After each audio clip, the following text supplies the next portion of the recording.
ოდესმე შეგიმჩნევიათ, რომ ზოგჯერ სულ რაღაც 10 წამში, სიტყვასიტყვით პირველი ნაბიჯებიდან, პირველი შეხედვით, პირველი სიტყვიდან უკვე გრძნობთ, ვინ დგას თქვენს წინ. არა იმიტომ, რომ მან რაღაც მნიშვნელოვანი თქვა, არა იმიტომ, რომ თქვენ იცით მისი წარსული, არამედ იმიტომ, რომ ადამიანმა ამის გაცნობიერების გარეშეც კი უკვე გაამხილა ყველაფერი. მისი დამოკიდებულება სამყაროს მიმართ, მისი თავდაჯერებულობის დონე და ისიც კი შეგიძლიათ თუ არა მისი ნდობა. ეს ჩემთვის ბავშვობაში გახდა ნათელი, როდესაც მამაჩემის გვერდით ვიდექი ჩვენი ბაზრის დახთან. ხალხი უბრალოდ შემოდიოდა დერეფანში და მე უკვე ვიცოდი. წავიდოდა თუ არა ეს ადამიანი ქსოვილით ხელში თუ უბრალოდ ჩვენს დროს ფუჩად დაკარგავდა. თავიდან მეგონა, რომ ეს უბრალოდ ინტუიცია იყო, მაგრამ დროთა განმავლობაში მივხვდი, რომ ეს არ არის მაგია, ეს არის დანახვის უნარი. იმის დანახვა, რასაც სხვები ვერ ამჩნევენ, რადგან არასწორ ადგილას და არასწორი გზით იყურებიან. წლების განმავლობაში დავრწმუნდი, რომ ხასიათი არ იმალება გრძელ გამოსვლებში. ის მყისიერად ვლინდება იმაში, თუ როგორ უჭერს ადამიანი მხრებს, სად ესვრის მზერას, როგორ უმკლავდება პაუზას ან როგორ ერიდება მას. და რაც მთავარია, ისინი ამას თავადაც ვერ ამჩნევენ. ჰგონიათ, რომ ახლა იწყებენ თქვენთან გაცნობას. თქვენ კი უკვე წაიკითხეთ ისინი, როგორც ღია წიგნი. დღეს მე გაგიზიარებთ 6 მარტივ, მაგრამ ძლიერ მეთოდს, რომელიც დაგეხმარებათ იგივეს გაკეთებაში. ეს არ არის თეორია სახელმძღვანელოებიდან. ეს არის ის, რაც გამოსცადა ცხოვრებამ, ჩემი წინაპრების თაობებმა, რომელთათვისაც ადამიანის ამოცნობის უნარი არ იყო მოხერხებულობის, არამედ გადარჩენის საკითხი. და დიახ, ბოლოს გეტყვით ერთ ტექნიკას, რომელიც ყოველთვის მუშაობს. მაშინაც კი, როდესაც ყველაფერი სხვა ვერ ხერხდება, ის ასე ითავლენს ადამიანს. ის ერთმა მოხუცმა ბრძენმა ებრაელმა გადმომცა და მას შემდეგ არასდროს შემწდარვარ. ამას მხოლოდ იმ შემთხვევაში ისწავლით, თუ ბოლომდე დააკვირდებით, მაგრამ ამაზე მოგვიანებით. ახლა კი მოდით ვისწავლოთ დანახვა. პირველი წესი. ადამიანის სიარული მისი შინაგანი მდგომარეობის ანარეკლია. ეს ავლენს არა იმას, თუ ვინ სურს, რომ გამოიყურებოდეს, არამედ იმას, თუ ვინ არის სინამდვილეში. ბევრი ფიქრობს, რომ თავდაჯერებულობა არის ხმამაღალი ხმა, ძვირადღირებული ტანსაცმელი ან სიტყვით გამოსვლის უნარი. სინამდვილეში კი ყველაფერი გაცილებით მარტივია. საკმარისია დავაკვირდეთ, თუ როგორ დადის ადამიანი. არა მაშინ, როცა პოზირებს, არა მაშინ, როცა შთაბეჭდილების მოხდენას ცდილობს, არამედ მის ჩვეულებრივ შეუმჩნევლ სიარულში. დერეფანში დახთან მეტროს გასასვლელთან. ამ მომენტში სხეული სიმართლეს ამბობს. სიარული აჩვენებს, თუ რამდენად სჯერა ადამიანი საკუთარი თავის, რამდენად მზადაა პასუხისმგებლობის აღებისთვის, რა შინაგანი ძალით გადის სამყაროში. თავდაჯერებული ნაბიჯი არ ნიშნავს სწრაფს. ეს არის თანაბარი, დაბალანსებული, თავის ოდნავ აწევით და მხრების გასწორებით. მაშინაც კი, თუ ადამიანი დაღლილია, თუნდაც მოკრძალებულად იყოს ჩაცმული, მის მოძრაობებში ღირსებას გრძნობთ. მაგრამ ის, ვინც იხრება, თითქოს ბოდიშს იხდის თავისი ყოფნისთვის.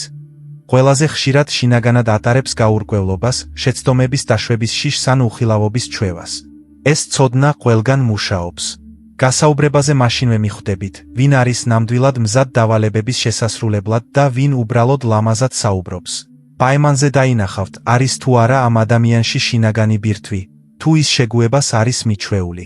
საქმიან შეხვედრაზე მიხვდებით, ღირს თუ არა პარტნიორობაში შესვლა, თუ ისეთ ადამიანს აწყდებით, რომელიც პირველივე რთულ მომენტში უკან დაიხევს. ამ წესის ძალა პირველად ბავშვობაში მივხვდი. მე და ჩემი ბაბუა ხშირად დავდიოდით ბაზარში არა საყიდლებზე, არამედ უბრალოდ დასაკვირვებლად. ის ითხოვდა, ჯოზეფ, ნუ უყურებ ხალხს რა აცვია, შეხედე როგორ იქცევიან. ერთხელ ჩვენთან გაიარა კაცმა, რომელიც ძველებურად ჟაკეტში იყო გამოწყობილი. მოსაწყენი მზერით და მძიმე სიარულით, თითქოს ხოველი ნაბიჯი ძლივს გადადგა. მაშინ გავიფიქრე, საწყალი კაცი ალბათ სამსახური დაკარგა. მაგრამ ბაბუამ თავი გააქნია და თქვა, არა, ის თავის ცხოვრებას არ ატარებს. ის ტვირთად ათრევს. ასეთ ადამიანს არც საკუთარი თავის დაცვა შეუძლია და არც სხვის დახმარება. რამდენიმე კვირის შემდეგ, იგივე კაცი მოვიდა ჩვენს სახლში სესხის სათხოვნელად. დამაჯერებლად ლაპარაკობდა, ყველაფრის დაბრუნებას დაჰპირდა, დაიფიცა კიდეც. მაგრამ მე გამახსენდა მისი სიარული და ცხოვრებაში პირველად ვიგრძენი.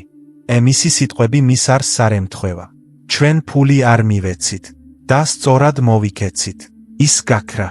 ერთი თვის შემდეგ კი აღმოჩნდა, რომ მან ათობით ადამიანს იგივე სთხოვა და არავისთვის არაფერი დაუბრუნებია. მას შემდეგ სიტყვებით გამოცნობა შევწყვიტე. მე ვუყურებ, როგორ დადის ადამიანი, რადგან სიარული არ იტყუება. ეს სულის სარკეა, რომელიც არ იცის, როგორ მოჩვენებითი იყოს. არსებობს ადამიანის ავთენტურობის ერთი მარტივი, მაგრამ თითქმის შეუმჩნეველი ტესტი. და ის უკეთ მუშაობს, ვიდრე ნებისმიერი რეზიუმე, რეკომენდაციები ან თუნდაც პირადი საუბრები. საქმე იმაში არ არის, თუ რას ამბობენ, როცა სურთ თქვენზე შთაბეჭდილების მოხდენა. საქმე იმაშია, თუ როგორ იქცევიან სხვადასხვა სიტუაციაში და სხვადასხვა ადამიანთან. განსაკუთრებით მაშინ, როცა ფიქრობენ, რომ არავინ უყურებს. ბევრს შეუძლია როლი შეასრულოს გასაუბრებაზე. თავაზიანი, თავშეკავებული, ყურადღებიანი. პირველ პაემანზე, მზრუნველი, მგრძნობიარე, დაინტერესებული. მოლაპარაკებებში, სანდო, თავშეკავებული, პატიოსანი. მაგრამ ადამიანის ნამდვილი არსი არა იდეალურ პირობებში, არამედ ვარიაციაში ვლინდება. როგორ იქცევა ის მიმტანთან, როცა დაღლილია, როგორ ესაუბრება ტაქსის მძღოლს, თუ აგვიანებს, როგორ რეაგირებს კოლეგის თხოვნაზე, როცა თავად აქვსვა და ქცევის თანმიმდევრულობა არის ის, როდესაც ადამიანი რჩება საკუთარი თავის მიუხედავად გარემოებებისა. ისინი არ ხდებიან განსხვავებული იმიტომ, რომ მათ წინ მნიშვნელოვანი ან უმნიშვნელო ადამიანია. ისინი არ იცვლიან ტონს, მანერებს, პატივისცემის დონეს იმის მიხედვით, თუ რა არის მათთვის მომგებიანი მომენტში. ასეთი ადამიანი კლდეს ჰგავს. შეგიძლიათ გამოსცადოთ ისინი ქარიშხალში, გვალვაში, დუმილში. ისინი არ ინგრევა. და არათანმიმდევრულობა გამაფრთხილებელი ზარია. თუ ვინმე თქვენთან ტკბილია, მაგრამ ბარისტასთან უხეში, ეს ცუდი დღე არ არის. ეს კანონზომიერებაა. თუ ისინი პირად ცხოვრებაში მოსიყვარულეები არიან, მაგრამ კომპანიაში უგულებელყოფენ, ეს არ არის მორცხობა, ეს გათვლაა. თუ ისინი მოლაპარაკებებში პატიოსნებას იფიცებენ, მაგრამ ყოველდღიურ ცხოვრებაში წვრილმანებში გატყუებენ, ადრე თუ გვიან ისინი დიდ საქმეებშიც მოგატყუებენ. ეს პრინციპი ყველაფერზე მოქმედებს.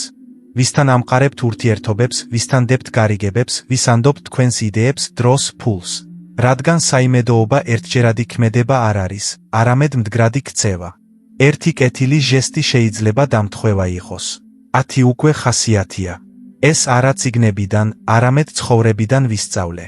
ერთხელ კაცი მოვიდა ჩემს საათების შეკეთების სახელოსნოში. თავი კოლექციონერად მცოდნეთ წარადგინა, იდეალურ მდგომარეობაში მყოფი ანტიკური ჯიბის საათებიც კი აჩვენა. ის მშვიდად, პატივისცემით საუბრობდა, იცოდა ტერმინოლოგია, სწორ კითხვებს სვამდა. გავიფიქრე, იშვიათი კლიენტია, რომელიც ესმის, აფასებს და პატივს სცემს ხელობას. მან საათი დიაგნოსტიკაზე დატოვა და რამდენიმე დღის შემდეგ მის ასაღებად მოვიდა. ამჯერად მარტო იყო მოწმეების გარეშე, კოლექციონერის იმიჯის გარეშე და მაშინვე შეიცვალა.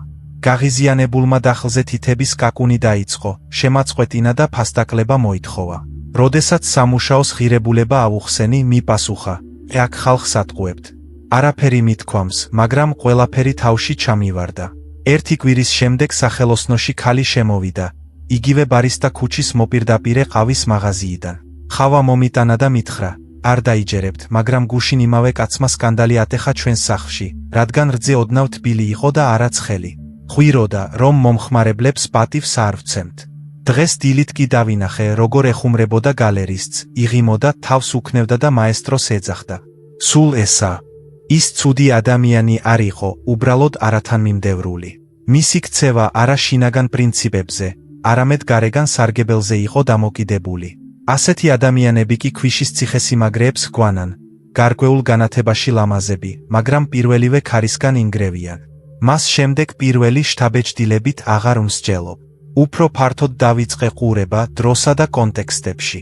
ვამჩნევ, როგორ ესალმება ადამიანი დაცვის თანამშრომელს, როგორ მადლობას უხდის კურიერს, როგორ იქცევა რიგში, როცა შთაბეჭდილების მოხდენის მიზანი არ აქვს, რადგან ნამდვილი ხასიათი სცენაზე არ ვლინდება, ის კულისებში ვლინდება, როცა ჰგონიათ, რომ არავინ უყურებს. და თუ გსურთ თავიდან აიცილოთ იმედგაცრუებები, მოტყუება, ტოქსიკური კავშირები, ნუ იკითხავთ, როგორები არიან ისინი საუკეთესოდ. ჰკითხეთ საკუთარ თავს, იგივე რჩებიან თუ არა, როცა ეს არაფერს აძლევს, რადგან მხოლოდ მაშინ ხედავთ არა ნიღაბს, არამედ ადამიანს. მეორე ტექნიკა თვალებია. თვალები მხოლოდ მხედველობის ორგანო არ არის. ისინი ფანჯარაა, საიდანაც ადამიანის შინაგანი სამყარო გამოდის, მაშინაც კი, როცა მას ეს არ სურს. ბევრი სწავლობს სიტყვების, ჟესტების, ინტონაციის კონტროლს, მაგრამ თვალების გაყალბება თითქმის შეუძლებელია. ისინი მყისიერად რეაგირებენ ინსტინქტის დონეზე. ისინი ტყუილით იკლებენ, გაურკვევლობით იყურებიან, გულწრფელი ინტერესით ანათებენ ან შინაგანი სიცარიელიდან გამოდიან. როდესაც ადამიანს თვალებში უყურებთ, თქვენ უბრალოდ კონტაქტს არ ამყარებთ, რეალურ დროში იღებთ წვდომას მის ემოციურ მდგომარეობაზე.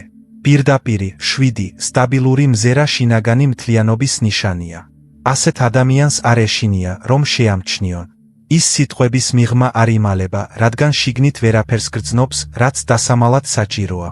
მაგრამ მკვეთრმა მზერამ, ხშირმა დახამხამებამ, თვალის კონტაქტის თავიდან აცილებამ ან პირიქით, განზრახ გამჭოლმა მზერამ, რომელიც თითქოს შენში შეღწევას ცდილობს, ეს ყველაფერი სიგნალებია, არა ყოველთვის ტყუილის, ზოგჯერ შიშის, შფოთვის, შინაგანი კონფლიქტის, მაგრამ თითქმის ყოველთვის შეუსაბამობისა იმას შორის, რასაც ადამიანი ამბობს და რასაც გრძნობს.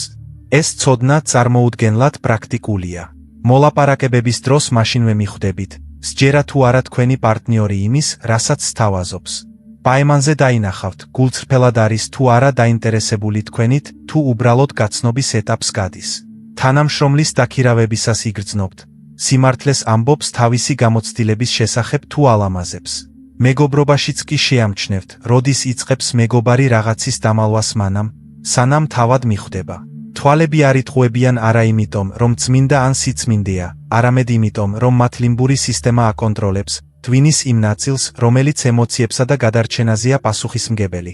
და სანამ თავის ტვინის ქერქი ლამას ფრაზას იგონებს, თვალებმა უკვე გაამხილეს. საფრთხე, სირცხვილი, სიხარბე, ინტერესი ან სიცარიელე. ამაში საკუთარი გამოცდილებიდან არაერთხელ დავრცმუნდი. ერთხელ ჩემს მაღაზიაში ახალგაზრდა მამაკაცი შემოვიდა.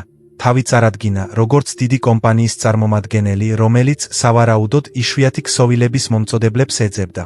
ის უნაკლოდ იყო ჩაცმული, გარკვევით, თავდაჯერებულად საუბრობდა, იცოდა პირობები, რამდენიმე ძველი ქარხანაც კი დაასახელა, რომელთა შესახებაც ცოტას სმენოდა. ყველაფერი იდეალურად გამოიყურებოდა. მაგრამ პირველივე წამებიდან ერთმა რამემ გამაფრთხილა. მისი მზერა არაფერზე არ გაჩერებულა. მან შემომხედა, მაგრამ მისი მზერა გვერდით გაიარა. თითქოს ჩემს ზურგს უკან რაღაცას ეძებდა. როდესაც ნიმუშები ვაჩვენე, მან თავი დამიქნია, გაიღიმა, ხარისხი შეაქო, მაგრამ მისმა მოსწავლეებმა არ რეაგირებდნენ. არანაირი ინტერესი, არანაირი გაოცება, შეფასებაც კი არ იყო. მხოლოდ სიცარიელე. საუბარი მაშინვე არ შემიწყვეტია, გადავწყვიტე დაკვირვება. რაღაც მომენტში შემთხვევით დოკუმენტებით სავსე საქაღალდე გამივარდა. ის ინსტინქტურად დაიხარა დასახმარებლად და იმ მომენტში მისი თვალები ჩემი მაგიდის ღია უჯრაზე გაჩერდა, სადაც სხვა მომწოდებლებთან კონტრაქტები იდო. არა ჩემს ხელებზე, არა საქაღალდეზე, არამედ ზუსტად უჯრაზე. ყველაფერი ნათელი გახდა. რამდენიმე დღის შემდეგ გავიგე, რომ ამ წარმომადგენელმა უკვე ნახევარი ქალაქი შემოიარა. პოტენციური კლიენტის საფარქვეშ ინფორმაციას აგროვებდა და შემდეგ მომწოდებლებს კონკურენტებთან გადასაბირებლად იყენებდა. მაგრამ ყველაზე საინტერესო ის იყო, რომ ის კარგი მსახიობი იყო. მისი მეტყველება უნაკლო იყო, მანერები უნაკლო, ჟესტებიც კი გაწვრთნილი. მაგრამ მისი თვალები ჯერ არ იყო ტყუილის თქმა ნასწავლი. კიდევ ერთი შემთხვევა, სრულიად განსხვავებული. ჩემმა ბიძაშვილმა ერთხელ მამაკაცი გაიცნო. ის მომხიბვლელი, მოვლილი, ჩკვიანი, კარგი სამსახურით. ყველა ირგვლივ ამბობდა, იდეალური საქმროა. მაგრამ მან ბუნდოვანი შფოთვა იგრძნო, ვერ ახსნა რატომ. ერთ დღეს ის ჩემთან მოვიდა და მითხრა. როდესაც ის სიყვარულზე საუბრობს, მისი თვალები ცივი ხდება, თითქოს სცენარს ციტირებს და არა საკუთარი თავისგან. ვკითხე, რომ შემდეგ ჯერზე ყურადღება მიექცია. გრძნობებზე საუბრისას თვალებში უყურებს თუ გვერდზე გადადის მზერა, თითქოს ამოწმებს, სწორად წარმოთქვამს თუ არა სიტყვებს. მან სწორედ ასე მოიქცა და მიხვდა. ყოველ ჯერზე, როცა ის ამბობდა თი მიყვარხარ, მისი თვალები ოდნავ ზემოთ იყურებოდა მის მხარზე.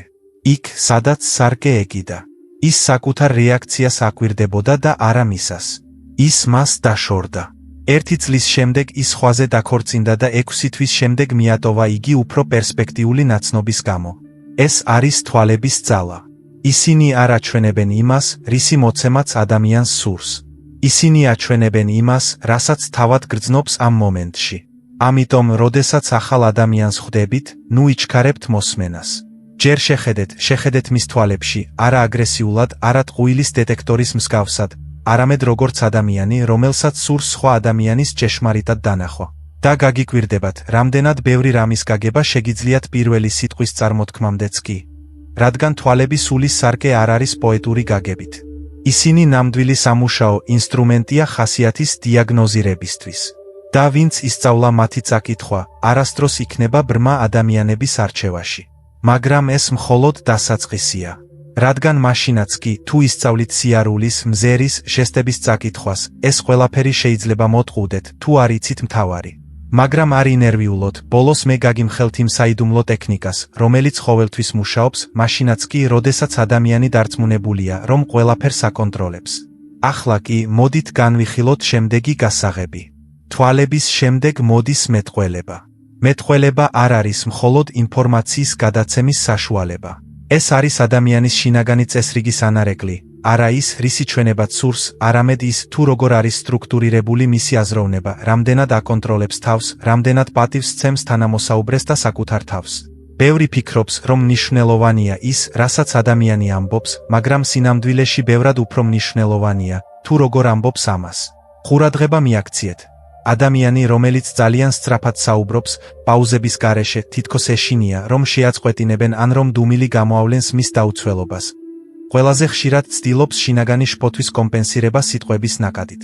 ასეთი ადამიანი შეიძლება იყოს ჭკვიანი, ქარიზმატულიც კი, მაგრამ ამ ნაკადის უკან ხშირად იმალება არასწორად გაგების, უარყოფის ან გამოაშკარავების შიში. ხოლო ადამიანი, რომელსაც შეუძლია ნელა საუბარი, აკეთებს პაუზებს, ირჩევს სიტყვებს, არ ეშინია დუმილის, ავლენს შინაგან სტაბილურობას. მათ არ სჭირდებათ სივრცის შევსება ხმით. ისინი იმდენად ენდობიან საკუთარ თავს, რომ შეუძლიათ სხვას დაფიქრდნენ, გადაამუშაონ ნათქვამი, უპასუხონ. ეს სიმწიფის, პატივისცემისა და ემოციური სიძლიერის ნიშანია. იგივე ეხება ტონს, ინტონაციას, ფრაზების სტრუქტურას. ადამიანი, რომელიც მუდმივად წყვეტს საუბარს საკუთარ თავთან აბრუნებს, ყოველ მეორე წინადადებაში იყენებს მე, თუნდაც თქვენზე საუბრისას აჩვენებს, რომ მისი მთავარი მიზანი არ აგაგება, არამედ მოსმენაა. ხოლო ის, ვინც კითხვებს სვამს, განმარტავს, იმეორებს თქვენს სიტყვებს, რათა დარწმუნდეს, რომ სწორად გაიგო, ხიდს აშენებს და არა კოშკს. ეს ცოდნა ცხოვრებაში კრიტიკულად მნიშვნელოვანია. სამუშაო გასაუბრებაზე მაშინვე მიხვდებით. საუბრობს კანდიდატი საკუთარი თავის გასაყიდად თუ საერთო გადაწყვეტის მოსაძებნად. ურთიერთობებში თქვენი პარტნიორი უსმენს პასუხის გასაცემად თუ გასაგებად. ბიზნესში აწარმოებს თუ არა მომლაპარაკებელი დიალოგს თუ მონოლოგს, რომელიც თანამშრომლობის სახელითაა შენიღბული. მეტყველება ავლენს თვითკონტროლის დონეს, ინტელექტუალურ პატიოსნებას და მორალურ მითითებებსაც კი. მაგალითად ადამიანი, რომელიც საუბარში მუდმივად აკნინებს სხვებს, მან სცადა რა თქმა უნდა, მაგრამ იშვიათად არის გულწრფელი პატივისცემის უნარის მქონე. ხოლო ის, ვისაც შეუძლია აღიაროს, არ ვიცი, ვწდებოდი, ეს ჩემი კომპეტენცია არ არის, ფლობს იშვიათ შინაგან თავისუფლებას. ეს არაერთხელ მინახავს სხვადასხვა სიტუაციაში. ერთხელ ჩემი მეგობარი აარონი, პატარა სტამბის მფლობელი, ერთობლივი პროექტისთვის პარტნიორს ეძებდა. ერთ დღეში მასთან ორი ადამიანი მივიდა. ორივეს კარგი რეზიუმე ჰქონდა, ორივეს რეკომენდაციები ჰქონდა.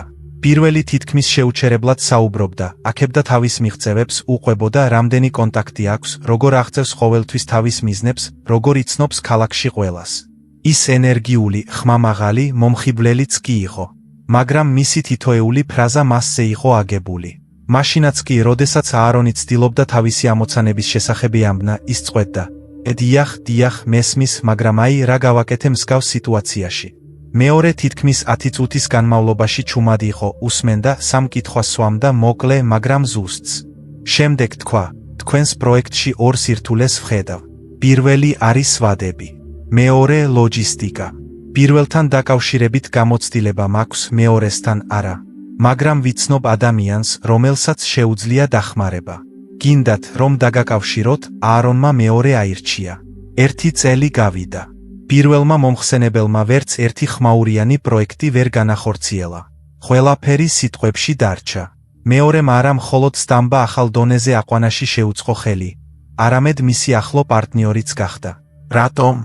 იმიტომ, რომ მისი გამოსვლა თვითრეკლამირების ინსტრუმენტი კი არა, გადაჭრის საშუალება იყო. კიდევ ერთი შემთხვევა პირადი ცხოვრებიდან. ჩემი დეიდა რეიჩელი დიდი ხნის განმავლობაში ხვდებოდა მამაკაცს. ის განათლებული, ელეგანტური იყო, კარგად ლაპარაკობდა. მაგრამ ყოველ ჯერზე, როცა ის მას თავის წუხილზე, სამსახურზე, ოჯახზე, შიშებზე უყვებოდა, ის არა თანაგრძნობით, არამედ რჩევით პასუხობდა. როგორ გრძნობ თავს, ასე უნდა მოიქცე. მან ეს აიტანა, ეგონა, რომ მას უბრალოდ დახმარება სურდა. მაგრამ ერთ დღეს მან შენიშნა, რომ როდესაც ის თავად საუბრობდა თავის პრობლემებზე, ის არ ეძებდა გამოსავალს, ის ეძებდა მხარდაჭერას. მას სურდა, რომ გაეგონათ, ჩაეხუტათ, ეთქვათ, ყველაფერი კარგად იქნება. და შემდეგ მან მიხვდა, რომ მისი საუბარი არ იყო ზრუნვაზე, არამედ კონტროლზე. მას არ შეეძლო სხვისი ტკივილის გვერდით ყოფნა. მან მაშინვე სცადა მისი გამოსწორება, რადგან ვერ იტანდა უმცეობის გრძნობას.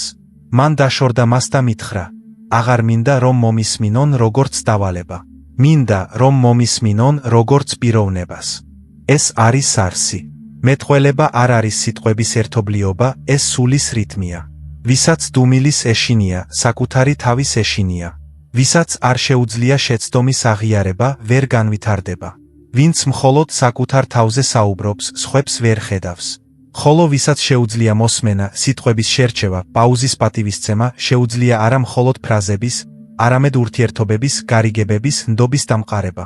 ამიტომ, როდესაც შემდეგ ვინმესთან ისაუბრებთ, ნუ მოусმენთ მხოლოდ აზრს, მოусმინეთ მანერას, რადგან ამ მანერების უკან ადამიანი დგას. მეოთხე, ყოველთვის ყურადღება მიაქციეთ ადამიანის დამოკიდებულებას სხვისი წარმატების მიმართ.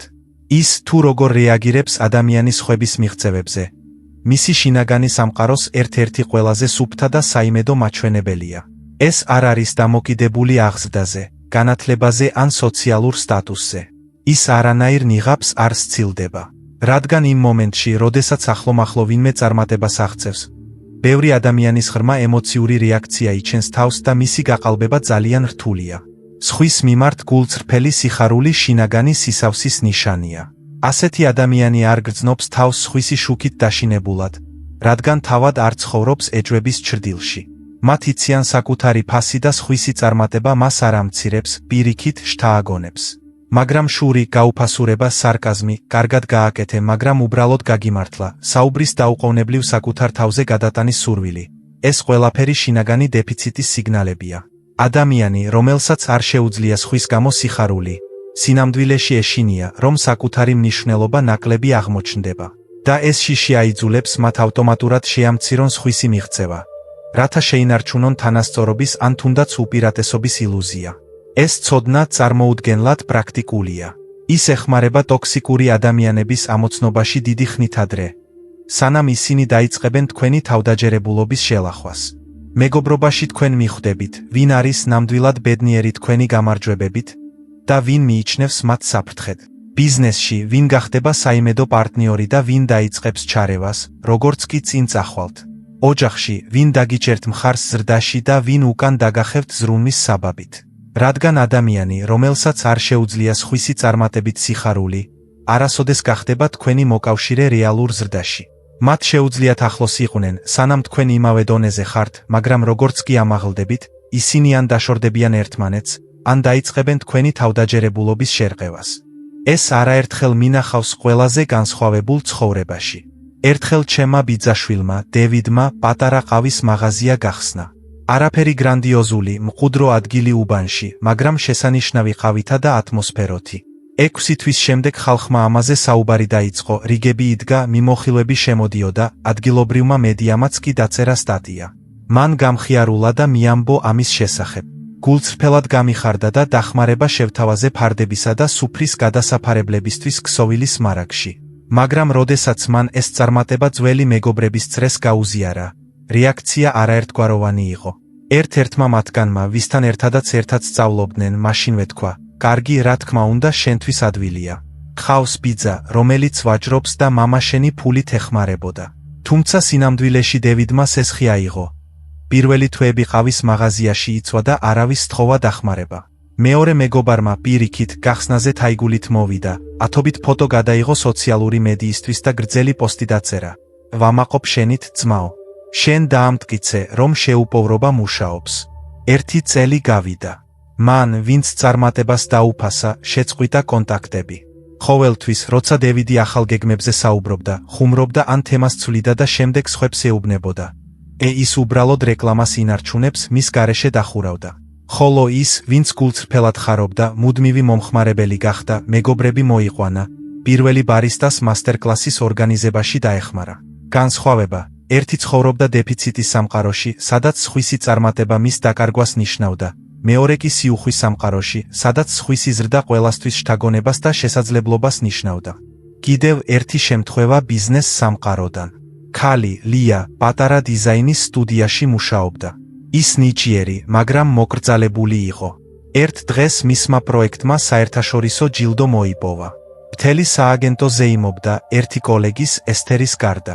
ესთერმა ყველას წინაშე მიულოცა ლია, მაგრამ შემდეგ მოწევის ოთახში სხვა თანამშრომელს უთხრა: კარგი, იცით, უბრალოდ მარტივი დავალება მისცეს.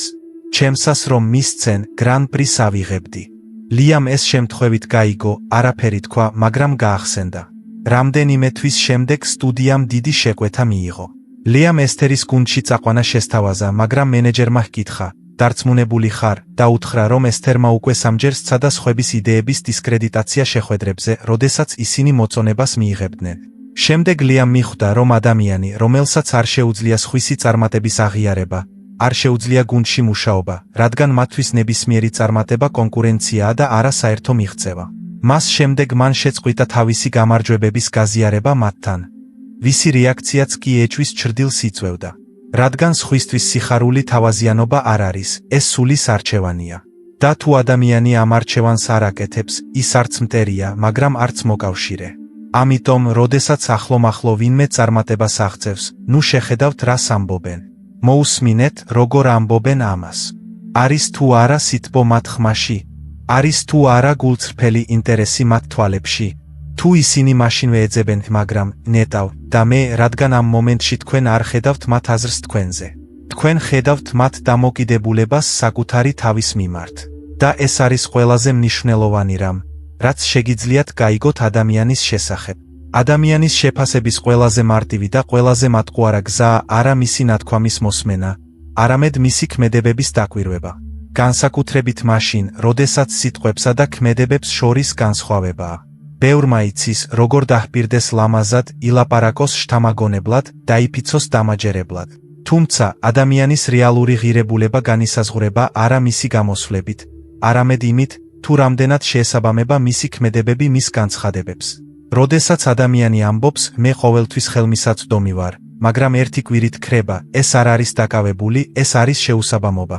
როდესაც ისინი ამბობენ, პატიოსნება ჩემთვის მთავარია, მაგრამ კონტრაქტში მცირე დეტალებს მალავენ, ეს არ არის დაუდევრობა, ეს არის კანონზომიერება. როდესაც ისინი ამბობენ, მე შენთვის ცეცხლსა და წყალში გავალ, მაგრამ დუმან როცა უჭირთ, ეს არ არის უხერხული მომენტი, ეს არის არჩევანი. თანმიმდევრულობა არის, როდესაც სიტყვები და საქმეები ერთმანეთთან მჭიდრო კავშირშია, მაშინაც კი, როდესაც არავინ აქებს, ხედავს და არ იხდის ამისთვის. ეს შინაგანი მთლიანობის ნიშანია. ასეთ ადამიანს არ სჭირდება გარეგანი მოწონება იმის გასაკეთებლად, რაც მას სწორად მიაჩნია. ისინი ამას აკეთებენ, რადგან მათთვის ეს ნორმაა და არა გამონაკლისი. შეუსაბამობა კი გამაფრთხილებელი ზარია. ეს აჩვენებს, რომ ადამიანი ცხოვრობს არა პრინციპებით, არამედ გარემოებებით. დღეს ისინი გულწრფელები არიან, რადგან ეს მომგებიანია. ხვალმოქნილები, რადგან ეს მოსახერხებელია. და ვერასდროს შეძლებთ იწინასწარმეტყველოთ, როგორები იქნებიან ისინი კრიტიკულ მომენტში. ეს ცოდნა ყველაფერზე მოქმედებს. მეგობრების, პარტნიორების, თანამშრომლების და ინვესტორების არჩევანზე. რადგან ნდობა არა დაპირებებზე, არამედ დადასტურებულ ქმედებებზეა აგებული. ერთხელ ადამიანს შეუძლია შეცდომა დაუშვას, ორჯერ შეცდომა დამთხვევა, სამჯერ კი უკვე სისტემაა. და რაც მთავარია, თანმიმდევრულობა არა ხმამაღალ ქმედებებში, არამედ ცვრილმანებში ვლინდება. იმაში მოვიდნენ თუ არა დროულად, როგორც დაჰპირდნენ, უპასუხეს თუ არა შეტყობინებას, მაშინაც კი, თუ არაფერი იყო სათქმელი, შეასრულეს თუ არა პატარა თხოვნა შეხსენებების გარეშე. სწორედ ამ დეტალებში ჩანს მათი ნამდვილი სანდოობა. ამაში ერთი ადამიანის მაგალითით დავრწმუნდი, რომელსაც მრავალი წლის განმავლობაში ვიცნობდი. მისი სახელი იყო შიმონი. ის ქარიზმატული, ჭკვიანი იყო, ყოველთვის საუბრობდა ოჯახის, პატივის, მოვალეობის მნიშვნელობაზე. ყველა შეხვედრაზე ის ფრაზით მოდიოდა, სიტყვა ვალია. თუ ვიტყვი, შევასრულებ.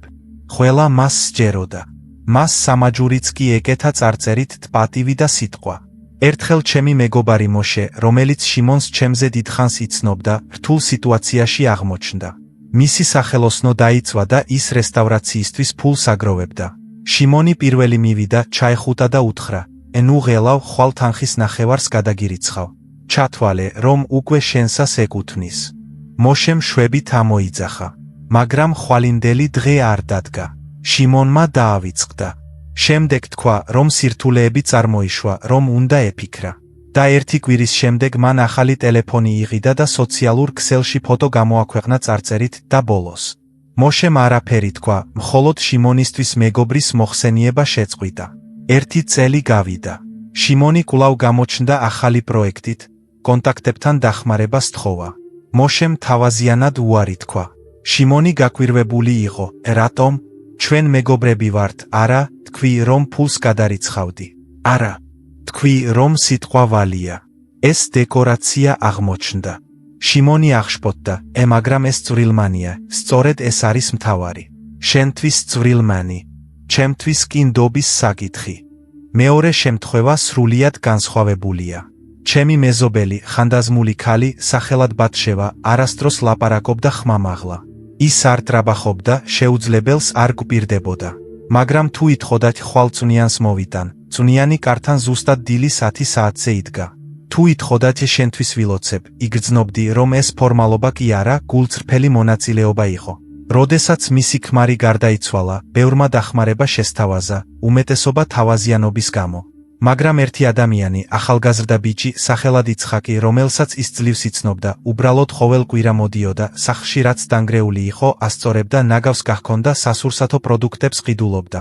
ერთ დღეს ვკითხე, რატომ აკეთებ ამას, მან მიპასუხა, ერთხელ დედაჩემს უთხრა, თუ რამე მე ახლოს ვარ. და როდესაც პრობლემები გქონდა, ბატშევა პირველ ადგილზე იდგა. მე უბრალოდ ვაბრუნებ ვალს. არა იმიტომ, რომ უნდა, არამედ იმიტომ, რომ ეს სწორია. ის ერთგულებას არ იფიცებდა. ის ხმამაღლა არ საუბრობდა მოვალეობაზე, უბრალოდ ლაპარაკობდა. და ეს არის მთელი განსხვავება. სიტყვების წარმოთქმა ადვილია, განსაკუთრებით მაშინ, როდესაც მათზე არაფერია დამოკიდებული. მაგრამ ქმედებები მოითხოვს ძალისხმევას, დროს, ზოგჯერ მსხვერპლსაც. და სწორედ ისინი აჩვენებს, თუ რამდენად მზადაა ადამიანი აიღოს პასუხისმგებლობა იმაზე, რაც მისი პირიდან გამოდის. ამიტომ, როდესაც ვინმეს აფასებთ, ნუ ჰკითხავთ რას ამბობს, ჰკითხეთ რას აკეთებს. განსაკუთრებით მაშინ, როდესაც ფიქრობენ, რომ არავინ უყურებს, რადგან მხოლოდ ქმედებები ამყარებს ნდობას, მხოლოდ ქმედებები ქმნის რეპუტაციას და მხოლოდ ქმედებები აჩვენებს, ღირს თუ არა ადამიანი თქვენი დროის, ენერგიისა და რწმენის. სიტყვებს შეუძლიათ ერთი წამით შთაგონება, მაგრამ მხოლოდ თანმიმდევრულობა რჩება სამუდამოდ. ასევე მნიშვნელოვანია ვისაუბროთ წვრილმანებზე ყურადღების გამახვილებაზე. წვრილმანები დეტალები არ არის, ისინი ხასიათის სარკეა.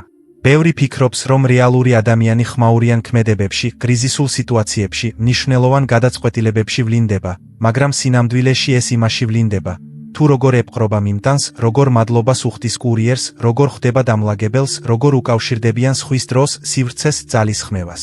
რადგან მნიშვნელოვან მომენტებში ადამიანები თამაშობენ როლებს, ცდილობენ, აკონტროლებენ საკუთარ თავს, აჩვენებენ თავიანთ საუკეთესოს. მაგრამ წვრილმანებში, როდესაც აუდიტორია არ არის, როდესაც არაფერია სასწორზე, როდესაც არავინ დააფასებს ამას, ადამიანი რჩება საკუთარი თავი. და სწორედ იქ ხედავთ, არის თუ არა მასში პატივისცემა, ადამიანობა, შინაგანი კულტურა. წვრილმანებისადმი ყურადღება არ არის პედანტობა, ეს არის უნარი, დაინახოს სხვა ადამიანი მთლიანად, არა მხოლოდ ის ნაწილი, რაც სასარგებლო ან შესამჩნევია. ადამიანი, რომელიც ამჩნევს, დაიღალა თუ არა მიმტანი, ახსოვს, რა ჰქვია ასისტენტს, მადლობას უხდის თუნდაც მცირე მომსახურებისთვის, ფლობს თანაგრძნობას და სიმწიფეს. ისინი არ ყოფენ ადამიანებს მნიშვნელოვან და უმნიშვნელოდ. მათთვის ყველა პატივისცემის ღირსია მხოლოდ იმიტომ, რომ ადამიანია. და ის, ვინც პატარაებს უგულებელყოფს, სინამდვილეში აჩვენებს, რომ მათი პატივისცემა პირობითია. ეს დამოკიდებულია სტატუსზე, სარგებლიანობაზე, გარეგნობაზე. ასეთ ადამიანს შეუძლია დღეს თავაზიანი იყოს თქვენს მიმართ და ხვალ უხეში, თუ აღარ ხართ საჭირო. ეს ცოდნა კრიტიკულად მნიშვნელოვანია ცხოვრებაში. თანამშრომლის დაქირავებისას მაშინვე მიხვდებით, პატივს სცემენ თუ არა ისინი კოლეგებს, თუ იერარქიას მათი შეხედულებისამებრ აშენებენ. ურთიერთობებში მიხვდებით, უყვარხართ თუ არა ისინი თქვენ ან თქვენს სტატუსს, გარეგნობას, შესაძლებლობებს. მეგობრობაში ნახავთ, მზად არიან თუ არა ისინი ახლოს იყვნენ, როცა საუკეთესო ფორმაში არ ხართ, რადგან წვრილმანები გამონაკლისი არ არის, ისინი წესია. ეს არაერთხელ მინახავს ყველაზე განსხვავებულ ცხოვრებაში. ერთხელ ჩემს მაღაზიაში ბიზნესმენი მოვიდა, დიდი კომპანიის წარმომადგენელი.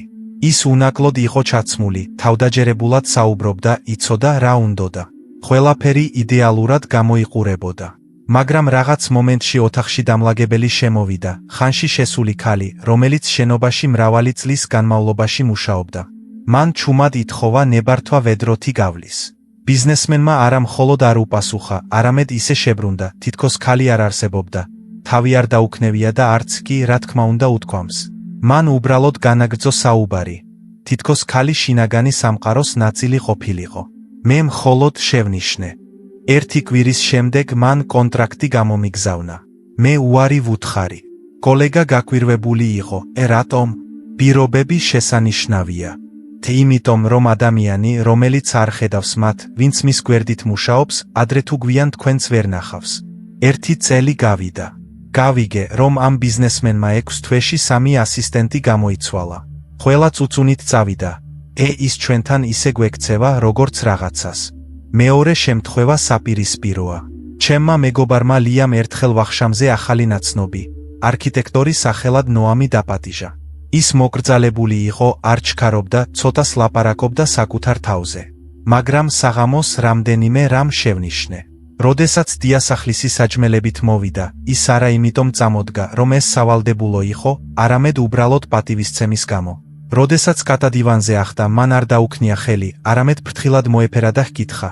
ემოცონს კისერში მოფერება, როდესაც დავემშვიდობეთ, მან მადლობა გადაუხადა არა მხოლოდ ლიას, არამედ მის მეზობელსაც, რომელიც მირთმევაში დაეხმარა, თუმცა საუბარში მონაწილეობაც კი არ მიუღია. ერთი თვის შემდეგ ლიამ მითხრა. იცით, ის ისევ მეკითხება, როგორ არის მეზობელი, გახსოვთ საჯმელთან დაკავშირებით. მან ისიც კი გაიგო, რომ ივნისში დაბადების დღე აქვს და ბარათი გამოუგზავნა. ეს კარგი მანერები არ არის, ეს შინაგანი განწყობაა.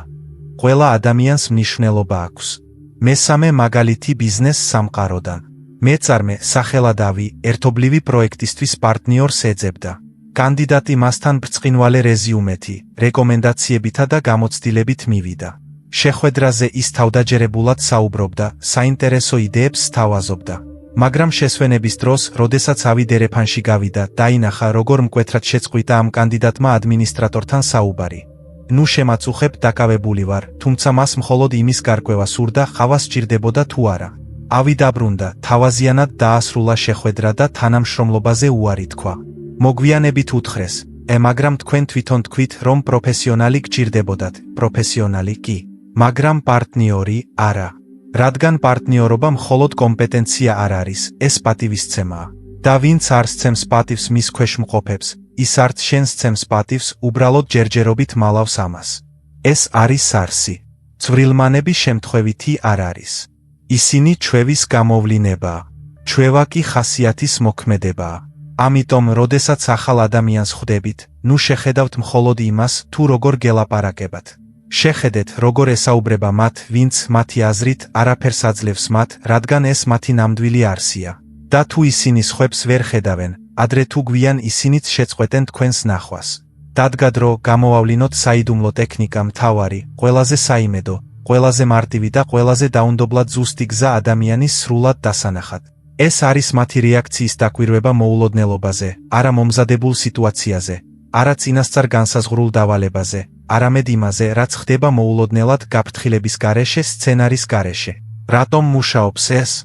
იმიტომ, რომ ჩვეულებრივ კონტროლირებად გარემოში ადამიანს შეუძლია ნებისმიერი როლის შესრულება. მათ შეუძლიათ იყვნენ თავაზიანები, მშვიდი, პატიოსნები, მზრუნველები, რადგან წინასწარ იციან, რას ელიან მათგან და მზად არიან ამისთვის. ისინი იკეთებენ ნიღაბს, იმეორებენ პასუხებს, ირჩევენ ინტონაციას. მაგრამ მოულოდნელობის მომენტში, როდესაც twins არ აქვს დრო, ჩართო სოციალური ფილტრი, ვლინდება უფრო ღრმად არსებული. ინსტინქტი ჩვევა, რეალური ემოციური განწყობა. ეს შეიძლება იყოს ნებისმიერი რამ. თქვენ მოულოდნელად სთხოვთ მარილის მიცემას და ადამიანი ამას გაღიზიანებით ან ღიმილით აკეთებს. თქვენ შემთხვევით რაღაც გივარდებათ და ისინი ან გეხმარებიან, ან თავს იჩენენ, თითქოს ვერ ამჩნევენ. თქვენ სვამთ მოულოდნელ კითხვას, რას იზამდით, ყველაფერი რომ არ ჩაიშალოს და უყურებთ, როგორ იცვლება მათი სახე. თქვენ 5 წუთით აგვიანებთ ახსნა განმარტების გარეშე და აკვირდებით, როგორ რეაგირებენ ისინი. შფოთვით, ბრაზით, გაგებით. ყველა ეს მომენტი უმნიშვნელოდ გვეჩვენება. მაგრამ სწორედ მათშია სიმართლე, რადგან ნიღაბი მხოლოდ მანამ ძლებს, სანამ ადამიანი იცის, რომ მას სცენარის მიხედვით უყურებენ. მოულოდნელობისას კი სცენარი ინგრევა და მხოლოდ ის რჩება, რაც შიგნით არის. ეს ტექნიკა ყველგან მუშაობს. ბიზნესში თქვენ ქმნით პატარა სტრეს ტესტს. თქვენ ითხოვთ დეტალის დაზუსტებას ახლავე. თქვენ ცვლით პირობებს ბოლო მომენტში. თქვენ აკვირდებით, თუ როგორ უმკლავდება ადამიანი ქაოსს. ურთიერთობებში თქვენ აკვირდებით, როგორ რეაგირებენ ისინი, როდესაც მოულოდნელად დუმხართ, ან როდესაც გეგმები ირღვევა, ან როდესაც ითხოვთ რაღაც მარტივ, მაგრამ მოულოდნელს. მეგობრობაში თქვენ ამჩნევთ, როგორ იქცევიან ისინი, როდესაც თქვენ არ ხართ საუკეთესო ფორმაში, როდესაც არ ხართ საინტერესო, როდესაც უბრალოდ ადამიანი ხართ პრობლემით.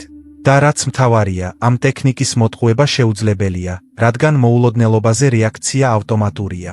ის მოდის არათვინის ქერქიდან, რომელმაც იცის როგორ მოიტყუოს, არამედ უძველესი ცენტრებიდან, რომლებიც პასუხისმგებელნი არიან შიშზე, სიბრაზეზე, ზრუნვაზე, თანაგრძნობაზე. ამაში საკუთარი გამოცდილებიდან არაერთხელ დავრწმუნდი. ერთხელ ინვესტორი მოვიდა ჩემს მაღაზიაში. ქალაქში ის ცნობილი იყო მშვიდი, გონიერი, ყოველთვის ძვირადღირებულ, მაგრამ თავშეკავებულ კოსტიუმებში. ის საუბრობდა ნდობაზე, პატიოსნებაზე, ხანგრძლივ ურთიერთობებზე. ყველაფერი იდეალურად ჟღერდა. ჩვენ შესაძლო პარტნიორობაზე მსჯელობდით. ის ყურადღებით მისმენდა, კითხვებს სვამდა, თავს აქნევდა. მე უკვე დავიწყე ფიქრი, რომ ეს იყო ზუსტად ის ადამიანი, ვისთანაც შეიძლებოდა რაღაც რეალური საშენება. მაგრამ რაღაც მომენტში შემთხვევით ქსოვილების გროვა ჩამომივარდა. ისინი იატაკზე მიმოიფანტნენ. არაფერი მithქვამს, უბრალოდ შევხედე. ის გაიყინა. წამის მეასეთში მისი სახე დაიმანჯებოდა. არა გაღიზიანებისგან, არამედ უარესი, ცივი ნერვიულობისგან. მან არ დამეხმარა, არ შემომთავაზა, უბრალოდ გაიხედა და განაგრძო ისე, თითქოს არაფერი მომხდარა.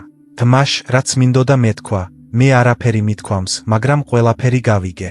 ერთი კვირის შემდეგ გავიგე, რომ იმავე ინვესტორმა უარი თქვა ახალგაზრდა დიზაინერთან მუშაობაზე.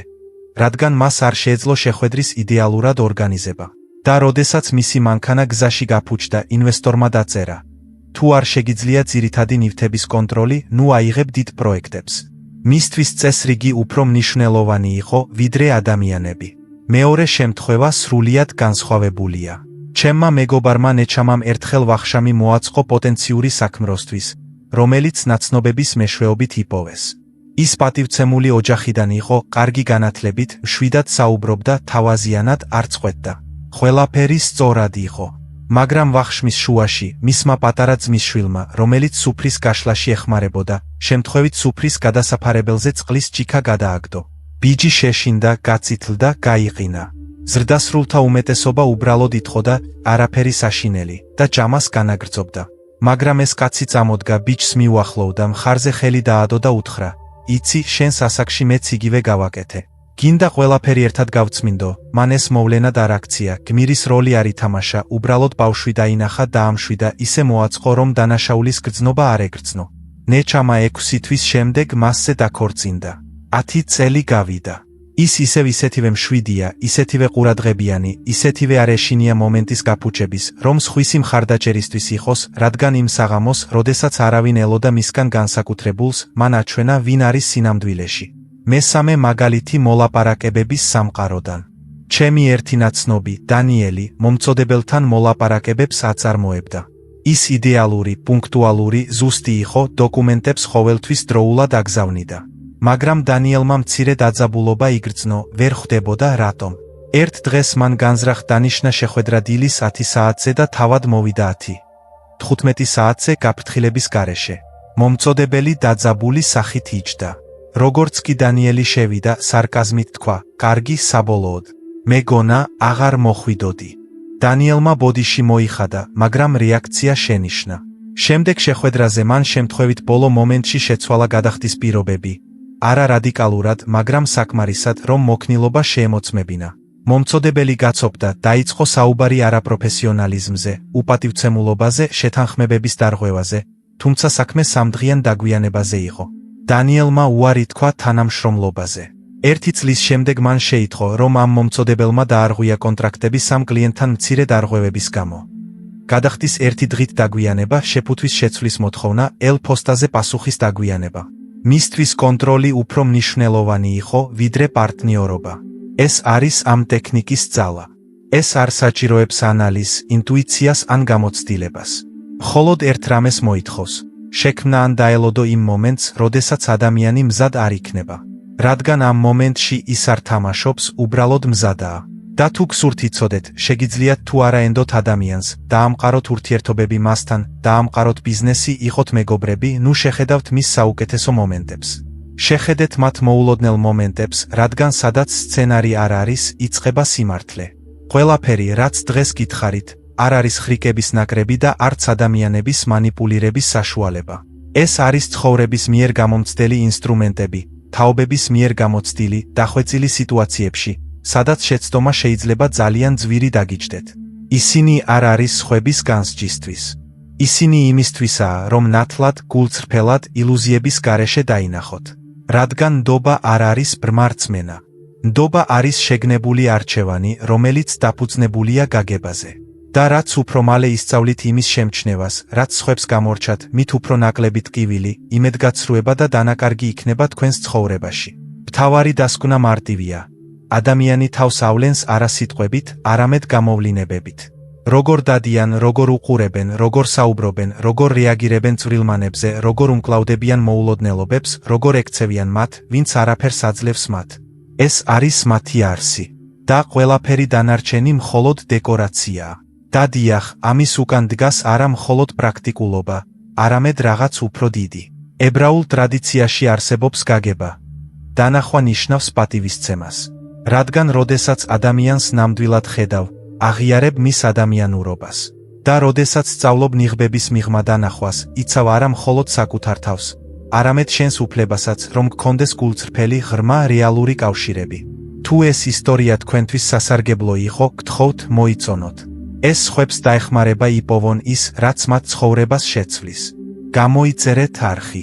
აქ არ არის ცარიელი დაპირებები.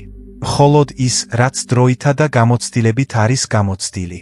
და კომენტარებში დაწერეთ, რომელი ტექნიკა შენიშნეთ ვინმეში ამ კვირაში. არა მხოლოდ პირველი ან თვალებით. მოკლედ გვიამბეთ, რა დაინახეთ და რა გამოავლინა მან თქვენთვის.